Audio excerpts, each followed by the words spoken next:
c'est le président de la République qui a tué la majorité présidentielle. D'une phrase assassine, Édouard Philippe a pris ses distances avec la dissolution voulue par Emmanuel Macron. « Je sais ce que je pense, et j'aurai l'occasion de le dire », a-t-il ajouté, ne laissant aucun doute sur tout le mal qu'il en pensait, jeudi dernier au micro de TF1. Informé de cette décision à la dernière minute, l'ancien Premier ministre a été contraint de revoir ses plans pour la prochaine présidentielle.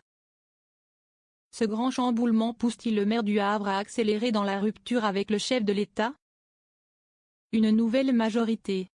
Alors que les législatives des 30 juin et 7 juillet s'annoncent délicates pour le camp présidentiel, le patron d'Horizon a appelé à la constitution d'une nouvelle majorité parlementaire qui fonctionnera sur des bases différentes, sans plus de précision.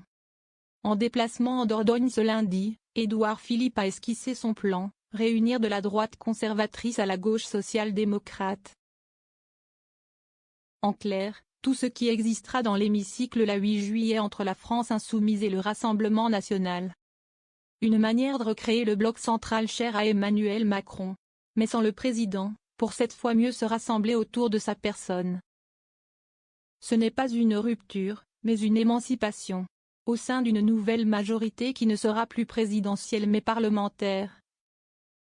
Dit à sa manière Sandra Motin, ex-députée et candidate Horizon en Isère. La situation le pousse à accélérer, il ne fuira pas ses responsabilités. Ajoute un cadre du parti. Certains dans le bloc central en veulent à Macron et sont bien contents d'entendre Édouard Philippe. Indépendance sans rupture. L'ancien chef du gouvernement multiplie ces derniers jours les déplacements sur le terrain.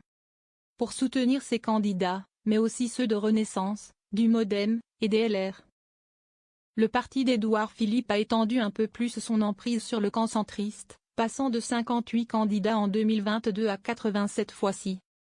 Il soutient aussi un dissident face à un élu Renaissance sortant dans le Val-de-Marne. Mais la rupture totale, poussée en interne par certains, ne sera pas pour tout de suite. S'ils partent bien sous la bannière ensemble, les candidats Horizon seront toutefois sous leur propre couleur. Et sans accord de répartition du financement des partis comme en 2022. Sur les tracts et les affiches électorales, c'est donc bien le visage d'Édouard Philippe qui accompagne les candidats. Comme dans la 7e circonscription de Seine-et-Marne, la France a besoin de créer un nouveau chapitre, et Édouard Philippe a un rôle fédérateur à jouer.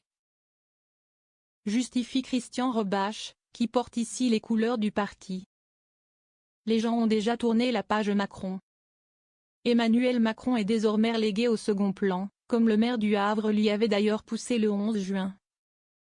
Ne jugeant pas complètement sain que l'impopulaire président s'implique trop dans la campagne. Dès le lendemain, en conférence de presse, ce dernier répliquait, raillant les ambitions personnelles contrariées des uns et des autres avec la dissolution. Après des mois de guerre feutrée, les législatives anticipées semblent donc avoir ouvert une nouvelle étape du divorce annoncé. Des critiques qui agacent certains cadres du parti présidentiel. L'ingratitude est le vice qui coûte le moins cher. Mais l'heure n'est pas à se démarquer, à ajouter du chaos au chaos. Il faut faire bloc, on aura besoin d'un président fort au soir du 7 juillet.